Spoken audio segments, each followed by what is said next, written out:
Let's be honest, midlife can feel like a lot. Shifting roles, changing bodies, aging parents, and sometimes you just need a safe space to talk it all through. That's where therapy comes in. It's not a sign of weakness. It's an investment in your well-being. And with BetterHelp, getting started is easier than ever. BetterHelp is entirely online, so it works with your schedule. You fill out a brief questionnaire and get matched with a licensed therapist in as little as 48 hours. And if it's not the right fit, you can switch. No awkward breakup required. Give yourself permission to feel better. Visit betterhelp.com/asking for a friend to get 10% off your first month of therapy. That's betterhelp.com/asking for a friend. Health, wellness, fitness, and everything in between. We're removing the taboo from what really matters in midlife. I'm your host, Michelle Folan, and this is Asking for a Friend. What if the best way to face midlife wasn't with fear, but with laughter? This week on Asking for a Friend, I'm joined by the one and only Sherri Dindal, better known online as the Real Slim Sherri, comedian, entrepreneur, creator of the wellness brand Wholesome, Hippie, and the unapologetic voice of Gen X women everywhere. With millions of followers across TikTok and Instagram, Sherri has made it her mission to bust open the taboos of aging, motherhood, and middle-aged meltdowns with humor, heart, and just the right amount of sass. Whether she's delivering a midlife PSA in her bathrobe or prepping for her upcoming Gen X Takeover Tour, Sherri reminds us that we are not invisible. We're just getting started. In this episode, we talk all about how she turned a spark of creativity into a movement, what winning the Cheer Choice Award meant to her, and why midlife women deserve to take up space, speak up, and laugh loudly. If you've ever felt like the only one navigating this wild season of life, Sherri's here to assure you you are not alone. And it's time to own your story unapologetically. Sherri Dindal, welcome to Asking for a Friend. Thank you. That sounded amazing. Thank you. Oh, thank you. Thank you. That sounded amazing. No, thank you for having me. I love to write. I love to write and try not to lean on ChatGPT too much. Well, you got to use the tools you've got. Use the tools that are out there. Exactly. Well, such a treat to have you here. And I told you before we got started that I've been following you for a very long time. And the Real Slim Sherri is always one of those Instagram posts that I just giggle because you say what I think. I think I say what a lot of people are thinking, especially at this phase of life, if you will. I think a lot of the stuff I try to speak about are things that I feel like a lot of us didn't have they gate kept, they were gatekeeping, and we weren't really warned for a lot of the things that were coming for us at this phase of life. And so I just am like, I'm opening all the gates. I'm going to spill all the secrets. And so, at the same time, I just like to poke fun at just where we are, you're aging and, just menopause and all the things that have, suddenly appeared in my life. And I know the lives of so many other, women. And so I just poke fun at that because sometimes laughter is the best medicine. Oh, and for sure. And if we can't laugh about some of this stuff, we're doomed. Oh, we're doomed regardless.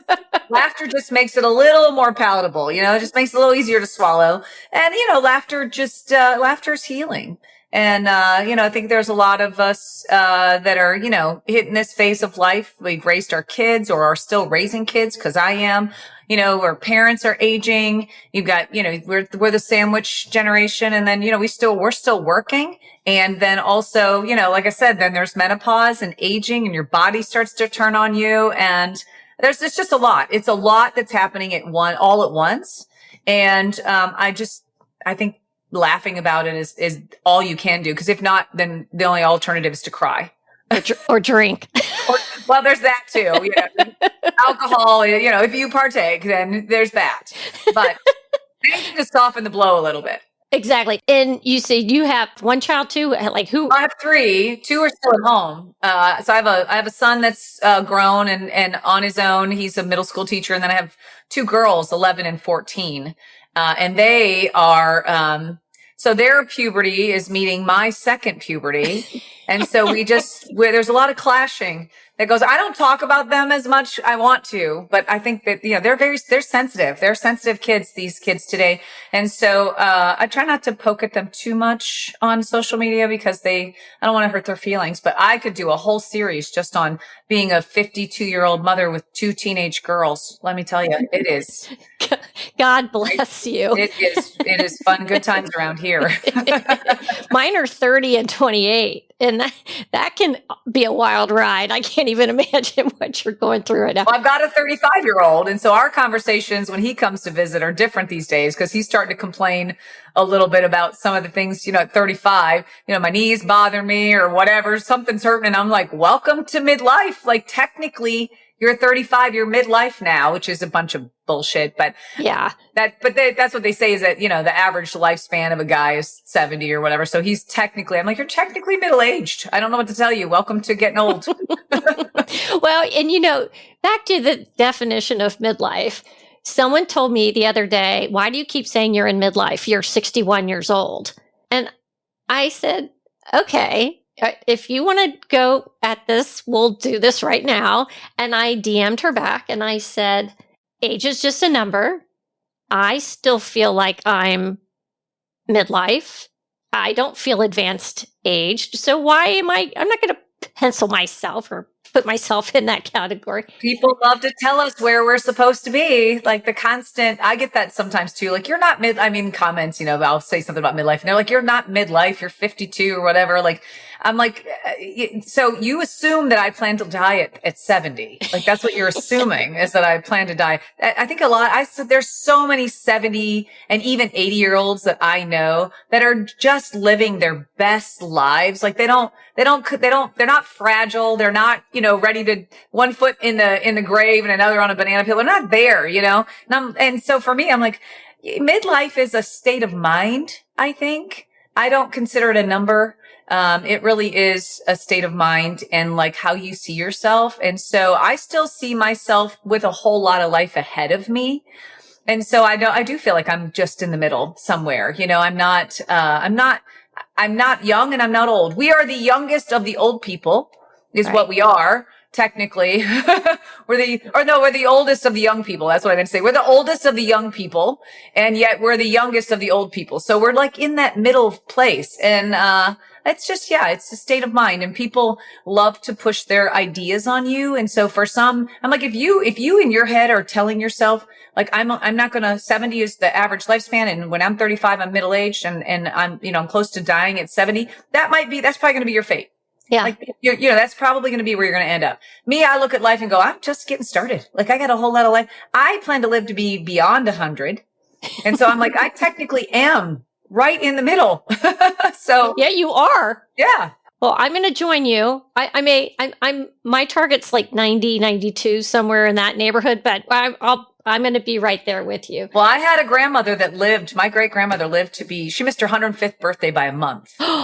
Oh. So longevity runs in my family. Both my grandparents on my mother's side lived into their 90s. And when my great grandmother turned 100, we had this huge celebration, family reunion. She got like a certificate from Ronald Reagan and all this stuff. And there's all these generations of children around her grandchildren and great and so on.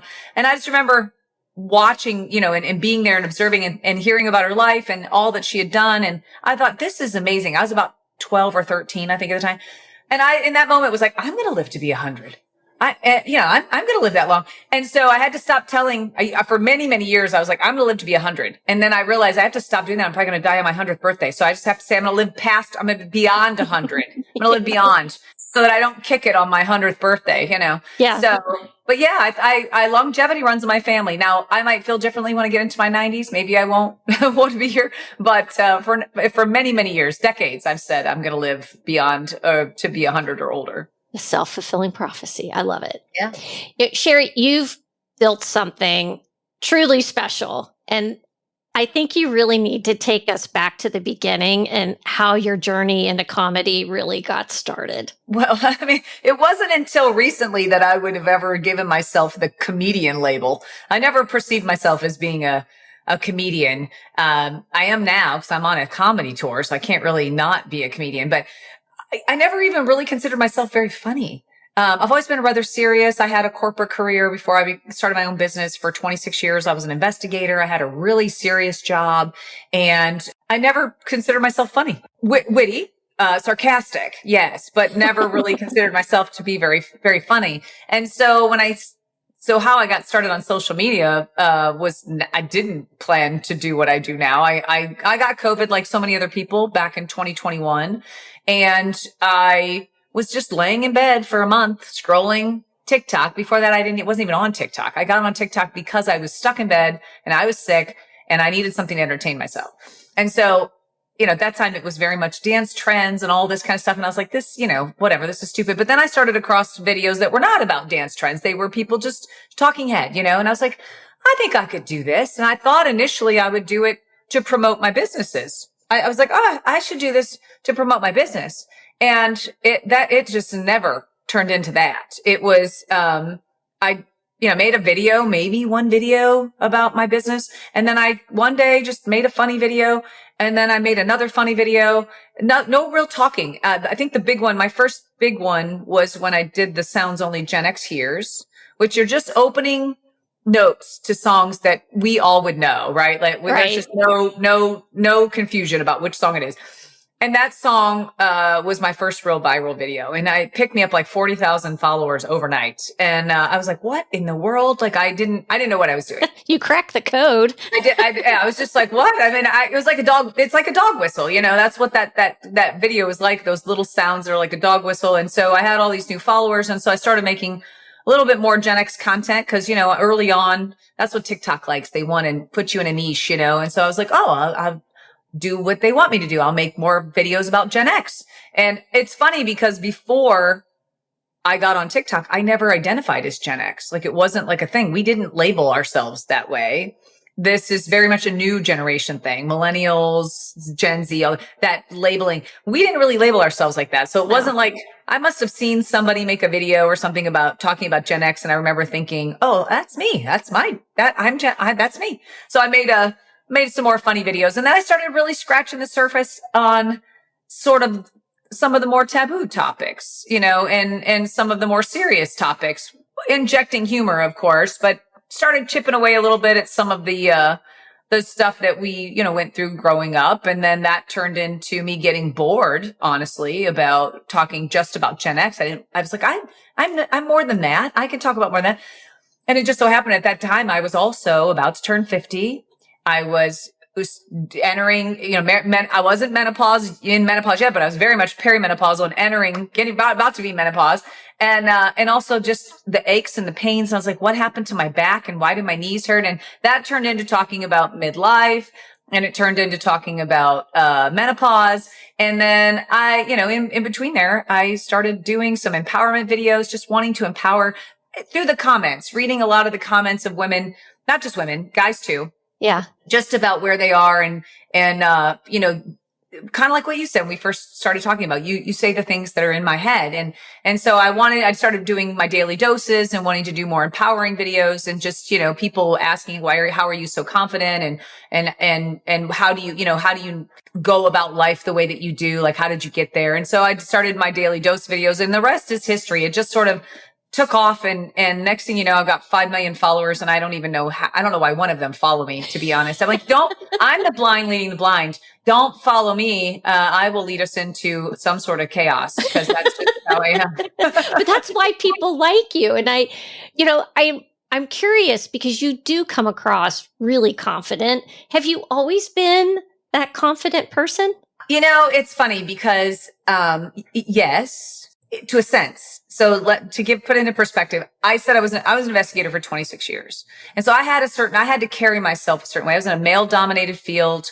I was one of very few women in the early 90s that got into the field of work that I was in. I worked, a lot of organized crime cases and things like that. And so I was surrounded by a lot of guys, and I had to carry myself a certain way to be able to survive in that world and have a certain level of confidence to be able to grow in my career. And so, yes, on that side, I've always been kind of a don't mess with me, kind of girl. Okay. And can definitely have that level of confidence that lets people know, like, I'm not a pushover. I'm not going to be somebody that you can easily run through, especially because of the career that I had.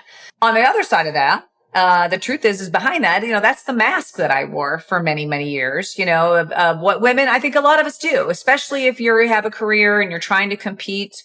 We get really good at putting the mask on and pretending, that we are something, right? So the truth of that is that although I've always had a certain level of confidence, I didn't have the internal belief system about myself that I was good enough, or that I was good at anything, really. So but yes, when it comes to career and all that, I've always had that. I don't know where I got it, probably, somewhere in my past, my youth, the way I grew up.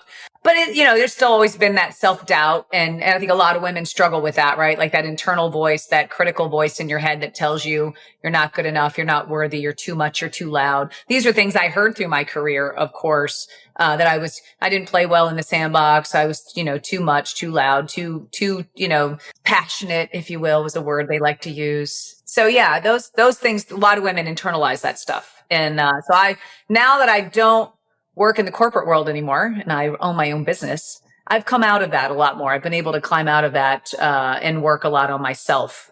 So yeah, the confidence, just, I don't know. I think I kind of came by it naturally in the workplace. Outside of the workplace, it's something that I'm still working on. As you were saying that, people were like, oh, you're too loud, you're too this, you're too that. Sometimes, and I worked in some male dominated industries as well. And, sometimes we have to put the femininity, that feminine power, got to put some that on the back burner sometimes when we're playing in a man's world. And that's probably where some of that response came from, because maybe you were behaving outside the norms of what they expected. And I see that with women who are our age, that, we kind of grew up in a different time. Oh yeah. I mean, we also we grew up in a time where, we didn't have the internet. We solved our beef face to face, right? There was none of this internet troll crap or none of that. If you said something, you said it to somebody's face, and you guys either solved it or you got punched in the mouth. That was kind of how things happened back then. And so, I do think most of us had to learn to carry ourselves a certain way anyway. And so, at least where I grew up, there was that's probably where I said some of it stems from just where I grew up and how I grew up and the environment, which I was in. And so, a little bit of that came from that. And knowing I always wanted to be a cop. And so that was early. That was in my, younger years. I knew that I certainly carried myself a certain way, but some of that was just toughness. That was that's the mask you put on, the don't mess with me. And so I've carried that my entire life. I still have very much I've had to be careful because I get recognized in public a lot. And, I definitely have a RBF. Big time. And so people are afraid to come up to me. They've even, they come up, they're so nervous. I'm like, oh, don't be afraid to come up and talk to me. But I forget that I have this RBF that's kind of permanent. It's etched into my, skin and has been there a long time. And so I've tried to be better about being more open, seeming more approachable, because I'm not super approachable. Well, so RBF is resting bitch face, if anybody was curious as what Sherri was referring to. But so you've had kind of an interesting career, which I love the investigator piece. Did you ever imagine you'd be an entrepreneur? No, I didn't. I thought I would be an investigator till I retired. which I didn't think I'd ever retire. I've always said, I'm going to work till I die. That was, because when public servants and investigators, and you don't make a lot, you're not in that kind of job to make a lot of money, right? Like you do it because you love it. And so I did because I loved it. And, I always dreamt about, like starting my own business. I always had all these ideas, but never brought any of them to life because I was always too busy working. And I worked a lot of hours, I traveled a lot, and finally, be 10 years this year, I was burnt out. I was tired. I was like, I'm pretty sure I was in the thick of perimenopause at that time. I didn't know it. I did not know what was going on in my life. I just knew that I felt crazy. I felt all kinds of weird things. And, I just was like, I got to get out. I got to quit. I can't do this anymore. And so it took me a while to work up the nerve, but I did. I quit my job, and I never had quit a job without having another job. So I told myself, you got a year to figure out what you're going to do with your life. And if you can't figure it out, you're going to have to go back to work. And that was something I just I didn't want to. I was like, I don't want to have to go back, and I don't want to be a failure. And I'm not good at anything. That's that internal voice, right? I'm not good at anything. I don't have any talents. I had no identity. The only identity I ever had up until that point was being a mother and an investigator. That's it. I had nothing else. And so I quit that job. I quit my job, told myself I was going to start a business, and I did. At first I started a boutique, which I still own a boutique. And then about 5 years in, I was like, okay, I don't want to do this forever. I didn't want to sell clothes forever. I don't even want to wear clothes. I don't want to sell them forever. Nobody likes pants. Okay. But yeah, so we started Wholesome Hippie, my skincare company, for my boutique. Originally, I thought, well, I have really sensitive skin. I wanted something for myself. And I thought it would just be a brand for my boutique, something I would sell exclusively through Feather and Vine, which is my boutique. And it turned into its own brand. It's so good, and it's my baby. And I never imagined I would actually become an entrepreneur. Like I said, I always had a lot of ideas. Looking back, I've had some really good ideas. I was like, oh, I should have pulled the trigger on that. That would have been good, but I didn't. Yeah. And I did what a lot of people do. You get sucked into a career, and you work that career. We came up in a time where it's like loyalty was rewarded, right? Absolutely. And you work for a company for 30, 40 years, and then you draw a pension or retire. But it's not like that. It's not that we were sold the dream that is a lie. It was a lie. And a lot of people do put in 20, 30 years, and then you get your walking papers handed to you because the company goes out of business or they lay you off or whatever, right? So, I thought that was what I was going to do forever, was exactly what I had been told was the blueprint to my, what my life was supposed to be, which is get a job and work for them forever and then retire. And a lot of my early career, one of the companies I worked for, I had a pension. And then what happened was 10 years in, they were going out of business, and I was laid off. I had nothing, no pension, nothing, and I started over. And, then I realized, like that dream, I guess, that they sell us is a crock of shit. And so I'm now at this point in my life, 10 years into being an entrepreneur, I'm like, at least I am in control of my own fate. Now not that I'm knocking people that put in 20, 30, 40 years into a company.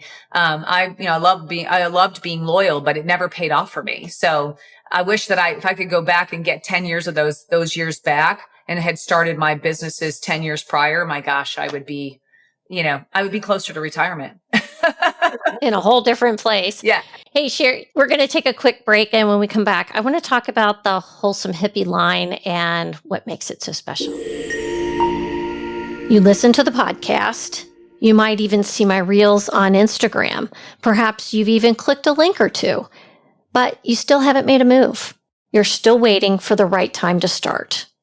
But here's the truth. There's no perfect time, but there is today. And if you're feeling stuck, low on energy, and like your body isn't responding the way it used to, you are not alone. That's why I coach women through Faster Way. We start with the basics, fueling your body with real food, building strength, and finally learning how to support your metabolism instead of fighting it. No extremes, no restriction, just a smarter, proven approach for women over 50. If you're even a little curious, click the link in the show notes or shoot me an email. I'm happy to chat with no pressure. But maybe it's time to stop watching and start doing. Let's do this together. Okay, we are back. I want to dig into your product line a little bit because I think this is like my audience is your audience. Tell us a little bit about the line. So we're an all natural wellness and beauty brand that is made right here in the state of Georgia where I live. So we make everything all made in the US. We started as a wellness brand. So early on, when we first started Wholesome Hippie, I wanted products that were really kind of all natural to deal with aches and pains. And I have suffered from migraines my whole life. So I wanted something for headaches. I had eczema really bad as a kid. So I wanted something to help, people with eczema. So early on, most of our products were like wellness products, stuff for pain. Cause, of course I have plenty of that. And, especially, my career, I'd been in a lot of physical altercations and I've got a lot of old injuries. And so I'm reeling in pain most of the time.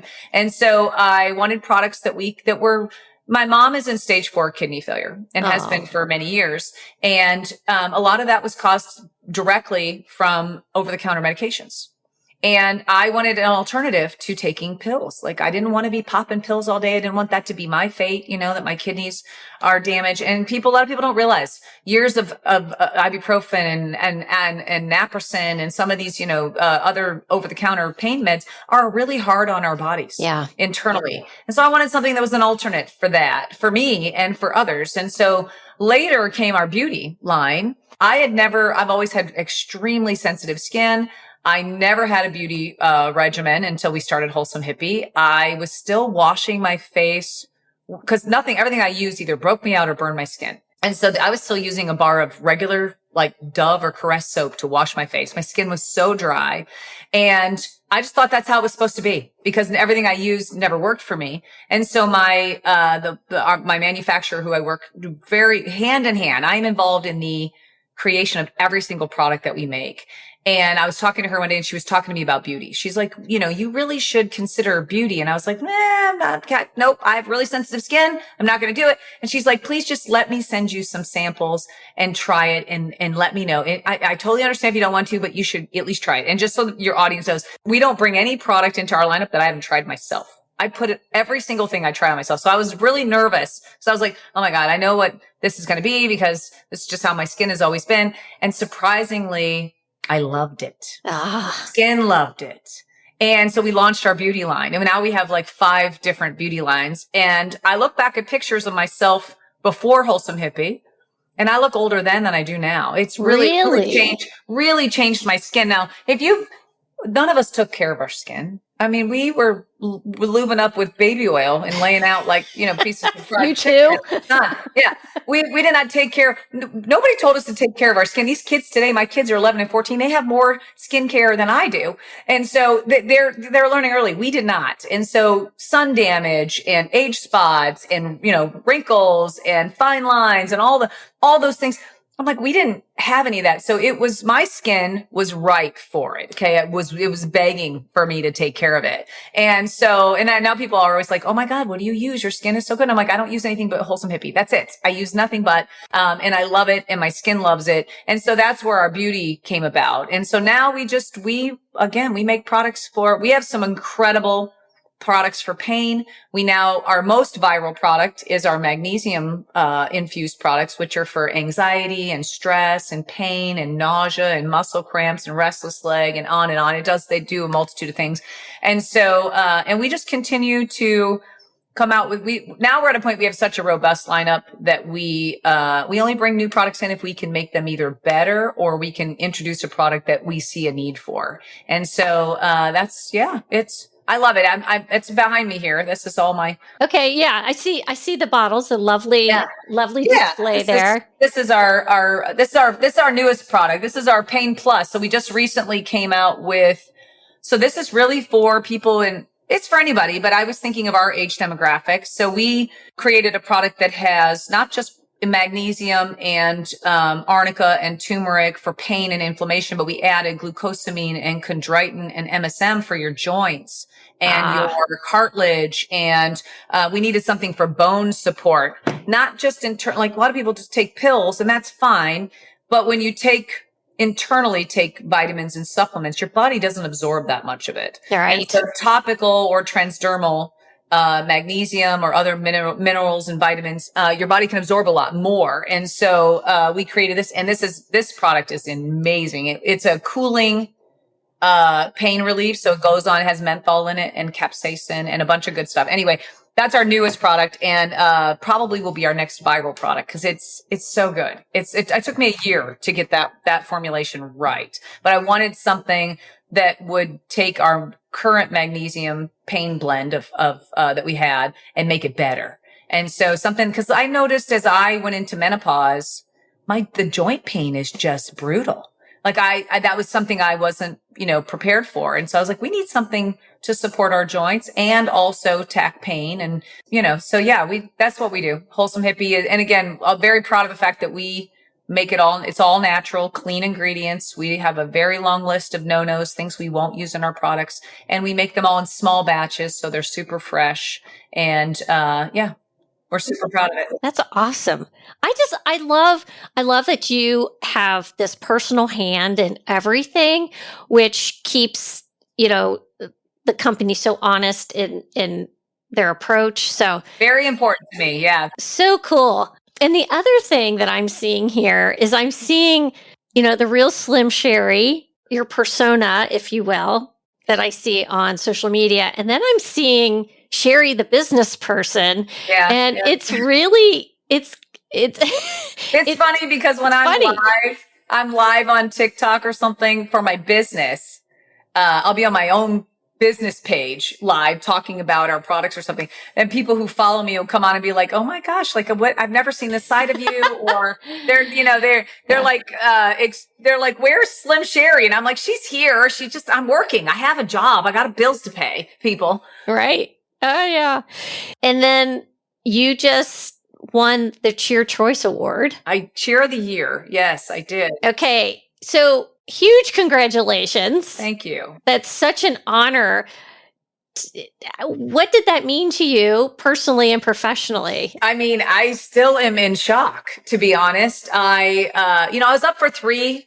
So first of all, Cheer Choice Awards, my company's involved. It's a charity event, and my company's been involved with them now 2 years in a row. We're a sponsor, and we love what they're all about. And so last year when I first got involved, I'd never heard of them. A friend of mine told me about Cheer Choice, and what they do is honor creators. It's for charity, but they honor creators for all that they do. And I was like, oh, this is really cool. I want to be involved. And so I did. And then this year, and you're nominated by the people. It's a people's award, essentially.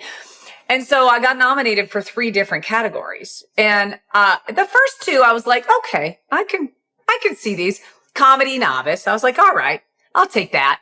Then it was motivational, inspirational. I was like, okay, sure, I can see that. Cheer of the Year surprised me. And I was like, come on, people. Like, in my mind, I was like, this is an award for people that are like really doing life-changing shit. Okay. These are people that are like out there just making a huge difference in the world. There's no way I'm going to win that award. And that's exactly where I was in my brain. There's no way I'm going to win out. The other 2, sure. I can accept that. Again, I mentioned earlier, internal critic, not worthy most time. I have imposter syndrome had for a long time. So I had a really hard time with that one. And so I was also, because my company's involved, I was a presenter for multiple awards during the ceremony, during the event. And so I was actually backstage as getting ready, like they pulled all the presenters in the back when they started announcing that, the Cheer of the Year. And so that was the only one out of the 3, because you get knocked. So there's like this voting series that goes on. And so I eventually got knocked out of comedy and motivational and inspirational. I was out. So I wasn't in the top 5.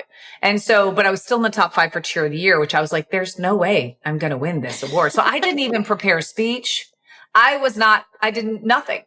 And so I'm in the back with everybody else when they're announcing this one. And then they said my name. And I was like, I didn't even realize that that was the award they were announcing.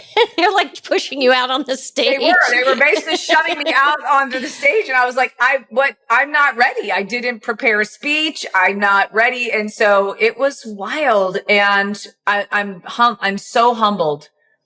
And so it's still in shock that they're it's a lot for me to internalize. I hear it from people constantly, what I do for them, like that I somehow impact their life or have changed their life, or in some cases, I've had people tell me I've saved their life. And so those things, I don't take that lightly, but there's a part of me that's like, when I was up for Cheer of the Year, I was like, I'm not making a difference. I just swear a lot. I mean, that was what I said in my acceptance speech. I was like, this Cheer of the Year, this makes no sense. If you were giving me an award for the most swear words in the year, that would make sense to me. I could rationalize that in my brain. But this award, it just, it felt so surreal. And it definitely, even though I'm still, in shock a little bit about it, I have had to step back and like really recognize what I am doing. And that, to have 5 million followers, sure, that's a huge number. And I just feel like I go out into this void. Like I make a video and it just goes out into this void.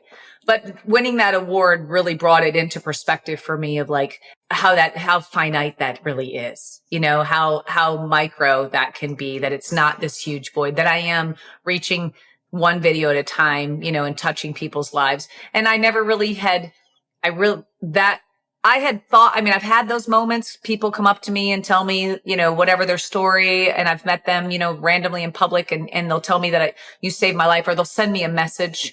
But it wasn't until that moment that I was like, wow, like I really had not thought about what the impact I was making, that I would win an award like that. Like it just blew me away. I mean, you really don't know, right? You don't know who you're touching on a day or a moment when that person needed to hear your message most. And that kind of gives you that incentive, Sherri, to keep going, right? I mean, well, it is the reason I keep doing it. I mean, it's not easy. I've been doing it 3.5 years now. And, there's times where I'm like, I don't feel creative, or I don't feel inspired, to make a video or whatever, but I show up because they show up for me. Those people that follow me, that tell me like, I have to have my daily dose. I have to have a Sherri video today or whatever. They show up for me. And so I continue to show up for them, and I will continue to do that until I can't anymore, and so I do, because there are people that need it. Yeah. And, it's, like I said, it's not easy. Some days I'm like, I'm like, right now I'm writing a book. So I'm like, I'm pouring all my creativity into a book. I don't have anything left over. Oh, okay. All right. So let's talk about this, because you're bringing up a very important topic that I talk about a lot on my podcast, is finding balance. So here you are, 5 million followers. You are starting a Gen X tour, which we'll get to here. We're not starting. It's already underway. Okay. It's okay. So I didn't know if you already had shows going. You've got your Wholesome Hippie and now the book. So how do you find balance? How does Sherri kind of keep things together? Well, I have a really amazing partner that helps me with that. I would not be able to do it. I don't manage my schedule, so that helps me tremendously. Somebody else isn't. Let's just tell me where to be and where to go. But it's not easy. I have 2 young kids still at home too, so I'm entrepreneur, mother, comedian, wife, influencer, if you will, creator, whatever you want to call it. It's a lot. And so I have had to, like, right now I am pouring a lot of, I can strike a balance. So there's times where I have really, my bandwidth allows me to churn out multiple videos. And I can put out a lot of new content, but now I'm 3.5 years in, and for a long time, I would not allow myself to go a day without posting a video. Like I was so strict with, like, I refused. I'm like, nope, I have to post. I've gotten a little more lenient with myself and given myself permission to be like, it's okay if you take a day without posting. But I also am in that mindset of like, if I don't show up, somebody will. Somebody's going to show up, for you. So I don't take that lightly, the people that do look forward to me. So I've learned though that I've 3.5 years of content now, that it's okay to repurpose some of my content, like kind of like reruns. Somebody said it to me one day. They're like, you're making new content every day. And I was like, yeah, what else am I supposed to do? They're like, you have a whole catalog of videos. Yes, you do. Just repost them. And so I do, except that I have to that takes time because, TikTok and Instagram and now Facebook don't want us repurposing videos. They give us strikes for, inauthentic, content, they call it, or unoriginal, because it's a video that already exists. So they penalize us. They could, you'll get strikes. You could lose your account even. And so I have to basically take a video and do something to it, whether put zoom effects on it or change the captions or change the music. I have to do something. It's not like I can just post it and go. So there's still some work, but it doesn't take the brain capacity from me. It allows me to do that. So I've given myself permission to repost content. And for a long time, I wouldn't let myself do that. I would not. And so now it's like, people who are discovering you today, this was how they put it into perspective. So what if somebody saw that video 6 months ago or a year ago?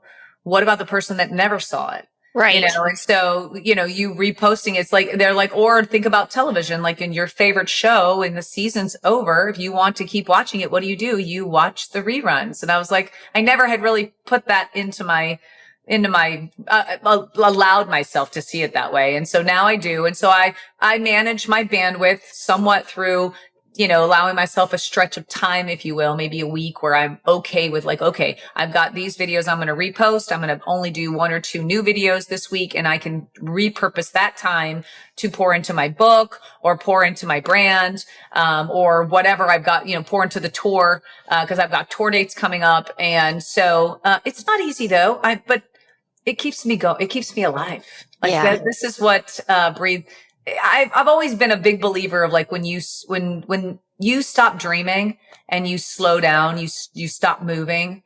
I mean, I even have it tattooed on the inside of my arm, keep moving. When you stop, that's when the end is near. So I just keep moving. I love this because I feel the same way. I'm not finished yet. I'm just not getting started. I know. I feel like I did the corporate thing for years and years and years. And now I get to do my own thing. I retired from the corporate world a year ago. I've been doing the podcast for 3 years, but there's always something else. Like the goal line keeps moving, So, and speaking of the goal line continuing to move, talk about the Gen X Takeover Tour. Who's going to be with you, and give us a sense of what's the mission of the tour? So it's me. It's the dad bod veteran, Kelly Mano, and the Professor Nick Harrison. All 4 of us Gen X content creators.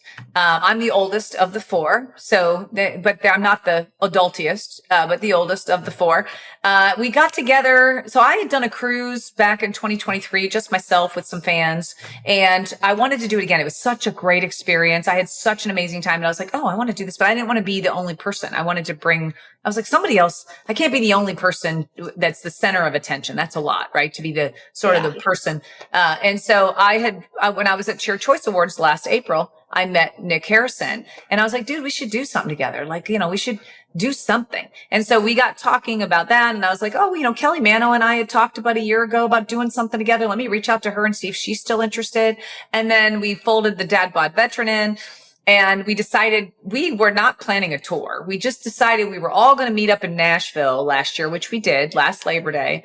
Met up in Nashville, and we would do, we essentially in the beginning told people, we're just going to tell people that, hey, we're going to be in Nashville if you want to come see us. Cause people want to meet us. People want to see us. Yeah. And, I figured that out when I was in Europe last year for 2 weeks, and I was out of the country. I'm in Rome. I'm in Greece. I'm in Italy. I had 100 different people at least come up to me while I was out of the country. And many of them were just like, are you on tour? How can I see you? Are you on stage? And I was like, no, I'm none of that. And so anyway, but I'm not a comedian. I'm not an actress. I'm not any of that. So anyway, you are now.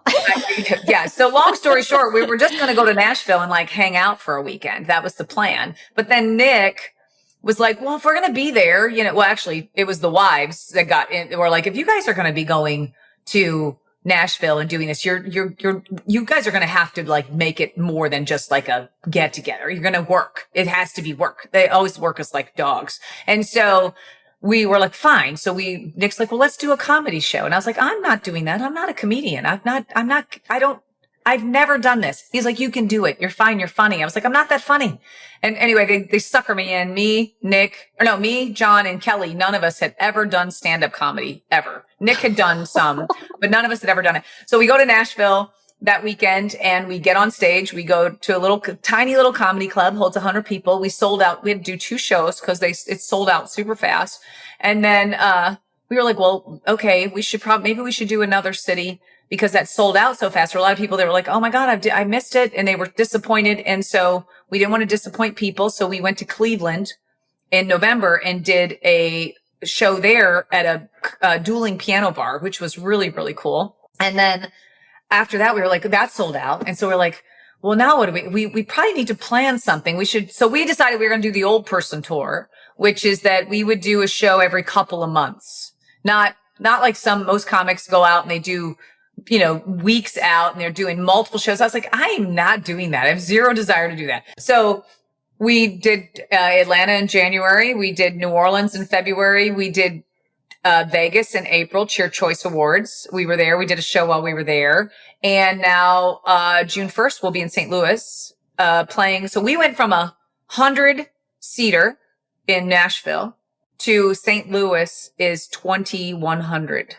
Is the size of the thing. Oh my God. That's so exciting. And so when this is all in under a year, we're like, what is happening with my life? So we are booked out. We've got multiple shows now, St. Louis, and then we're doing, I think, Atlantic City, Cincinnati, South Carolina, DC.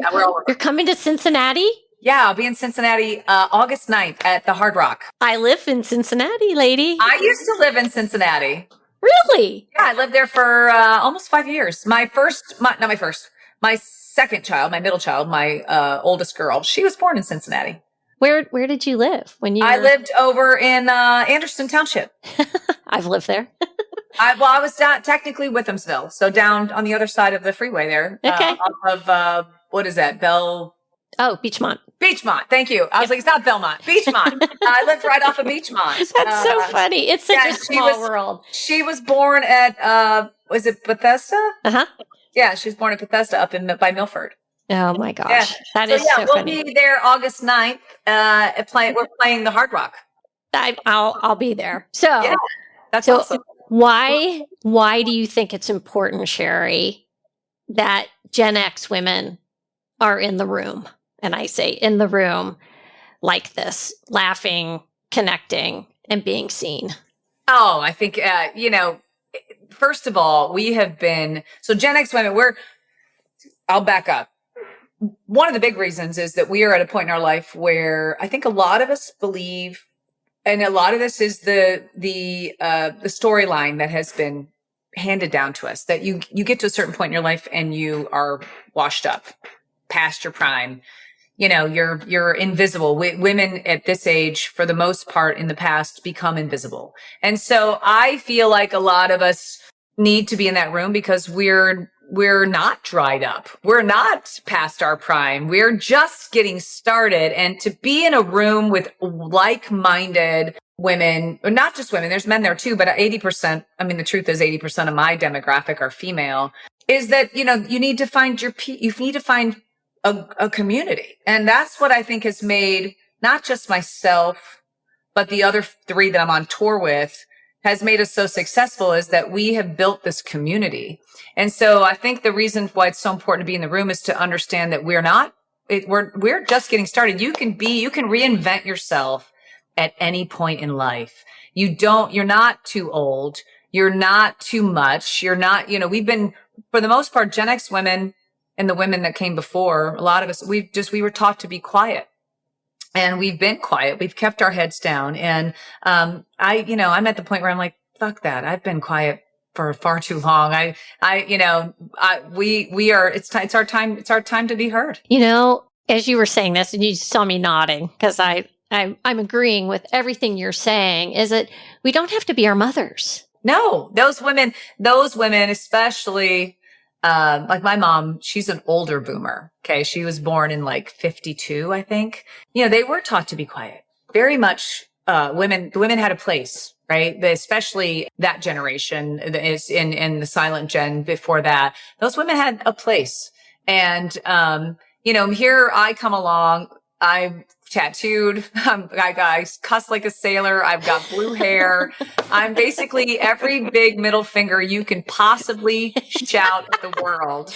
Okay. That's me. And I refuse to be quiet anymore. I refuse. And that's not loud in a bad way. It's just, I want to encourage women of all ages to take up space. We have shrunk ourselves and made ourselves small all our lives. And it's just like, you know what? There comes a point where that gets old. And the mask I talked about earlier, it gets heavy and you just are like ripping that off and along with your clothes, because we have hot flashes now and we're just sick of everybody's shit. And we're just ready. It's like, this is our time. It's our time.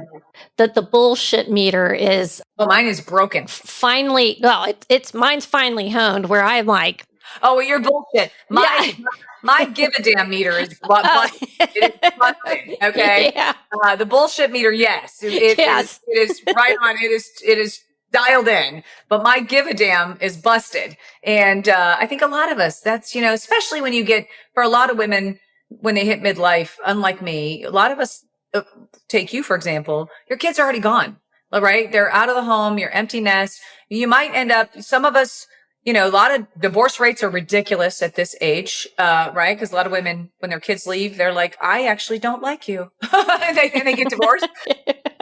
Or they're stuck in this marriage with a stranger because they've been raising kids for so long, and suddenly you and your spouse are stuck with each other. And you're like, do we even like each other anymore? Like, you're just, and so it's trying to figure out where you land right now for a lot of women at this age. And I just want to empower women to believe that you're never too old for anything. You're never too old, like I said, to reinvent yourself. I mean, for me, this was not none of this was on my bingo card. Okay. Yes, my businesses were on my bingo card, but none of this other stuff, this all came about from just being real, just being me. Like, speaking, I don't like the whole social media world, is all like, people think it's all trends, dance trends. And like, I never followed that because I'm not a trend girl. I'm just a truth girl. And so that's what I think people connect with, is somebody who just speaks truth, and I don't sugarcoat it. I'm not pretending to be something that I'm not. And I think that's refreshing for a lot of people. And, that's the only reason I think this happened, was just because I opened my big mouth and I was truthful. Oh, I knew this conversation was going to be fun. This is so good. One last question. With how busy you are, what is one of your self-care non-negotiables? I don't really have many. I have one big one, and that's that at some point in my day, preferably in the morning, I like to be completely by myself with just a cup of coffee, maybe. If it's in the evening, maybe an alcoholic beverage, whatever, something that's just me and whatever, I'm drinking, to just be with myself, to just be with my thoughts, to be alone, disconnected from anybody else's energy, and just be with me. And that's always, I like it because it allows me to clear my head, allows me to ground myself. And that's a daily for me. And right now that's about to change for summer. Because my kids, when they're in school, as soon as they're at school, that's my time. Like, yeah. I take a little bit of time with just my cup of coffee in the morning, and I'll sit, and I just reflect. It's like I like to just reflect on my week, my day, what do I, whatever, wherever I'm at, energetically. And, with the kids being, with summer, they'll be up and be in my space. And so oh yeah. I will be claiming my space, which is, like I said, sometimes it might be at night. I don't get a chance to do it in the morning because I have somewhere to be. I will still take it, whether I go sit out on my back patio or I go sit in my massage chair just by myself. And everybody, if people come in and say, what are you doing? I'm like, leave me alone. Just get out of my space. I need like 30 minutes, but I prefer like an hour. But that's I don't need much beyond that, self-care wise. That's like my big one. It allows me to really just ground myself and clear, like I said, all whatever I got. If negative energy around me, I tend to clear that, and then I can tackle whatever I have coming up. So ladies, if you're listening I want you to hear what Sherri just said. It's okay for you to need your space. Set those boundaries where if you need that time, you want to be a loner for a half hour, even if it's 20 minutes, it's okay. We got to listen to the signals that you're giving yourself, right? And Yes. honor that. It is okay. It's giving yourself, as a mother, especially a mom. I mean, I've raised 3 kids, and anybody that's raised, that there was a time I couldn't really have that because when your kids are little, they suck the life out of you, right? In every way. They need everything. And so when I finally when my kids were old enough where I could reclaim that time for me, it was so good for my mental health. So good for my physical health. So, and so they respect it and so it is okay to set those boundaries. I think it's really important. A lot of women don't think that it's okay for them to take that time for themselves. And because they either feel guilty because of their children or their spouse or whatever. It's more important. It's better for my family to allow me that time than it is to deny me that time. Because I'm in a better place, better mindset, better, just a better place where I can give more of myself to them than I can if I'm drained. And so it allows me, that's how I reset. That's my recharge. Amen. Yeah. Love it. All right. Sherri Dindal, where can people follow you and find Wholesome Hippie? Well, they can find me. Actually, you can find all my links at therealslimsherri.com. All my social media is there. All my businesses are there. But Wholesome Hippie, you can just go to wholesomehippie.com. It's HIPPY, Wholesome Hippie. And, all of our stuff is there. And, but when in doubt, you just go to realslimsherri.com and everything. All my links are there to my businesses, to my socials. Cause I'm on TikTok, Facebook, YouTube, Instagram, Threads, Substack. I'm all over. She's everywhere. Everywhere. I'm in too many places. I can't even keep up. Oh, well, and just don't spread yourself too thin. But I look forward to hearing about the book when it releases, and I also look forward to seeing you in Cincinnati. Please do come up and make sure you let me know you're going to be there so I can make sure that we get a chance to meet. I will, because it'll be a big venue, and so I don't, there'll be a lot of people there. So yeah, definitely let me know if you're coming. August 9th. Let me say that last thing. Anybody that's wanting to find out where we're going to be with the tour, you can go to genxtakeover.com and all our tour dates are there. In any city that has tickets for sale now, it'll show up. You can go to tickets and see not all the cities are available just yet, but right now, St. Louis, Cincinnati, Charleston, all up for the tickets are available. But, when in doubt, go to genxtakeover.com and you can figure out where we're going to be. Perfect. I'll put that in the show notes too. Sherri Dindal, the Real Slim Sherri. Thanks for being here today. Thank you so much. Thank you. Hey, thanks for tuning in. Please rate and review the show where you listen to the podcast. And did you know that Asking for a Friend is available now to listen on YouTube? You can subscribe to the podcast there as well. Your support is appreciated and it helps others find the show. Thank you.